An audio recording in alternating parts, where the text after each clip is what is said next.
আপনিও জানেন, আমিও জানি, ভিয়েতনামে অনেক বস্তা আছে, আমি কিন্তু সিজ করি না, গভর্নমেন্ট সিজ করে দেন। বাজারে অগ্নিমূল্য আলু, নাভিশ্বাস মধ্যবিত্ত। এই পরিস্থিতিতে দাম নিয়ন্ত্রণে উদ্যোগ নিল রাজ্য সরকার। আসরে নামলেন খোদ কৃষি বিপণন মন্ত্রী। অবিলম্বে হিমঘর মালিকদের আলু বাজারজাত করার নির্দেশ।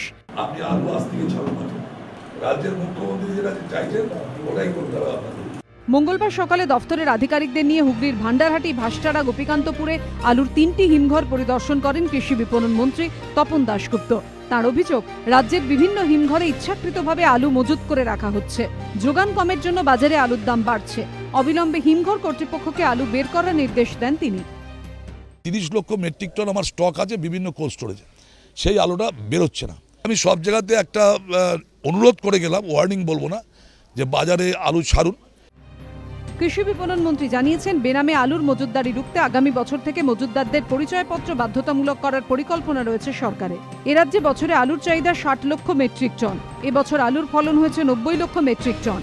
কৃষি বিপণন দপ্তর সূত্রে খবর, তা সত্ত্বেও গত 5 মাসে মাত্র 25% আলু বাজারজাত হয়েছে। বাকি আলু হিমঘরে রেখে দেওয়া হয়েছে। এই পরিস্থিতিতে আগামী 15 জুলাই আলু ব্যবসায়ী হিমঘর মালিকদের ফের বৈঠকে ডেকেছেন কৃষি বিপণন মন্ত্রী তপন দাশগুপ্ত। সত্যজিৎ বৈদ্যের রিপোর্ট, এবিপি আনন্দ, কলকাতা।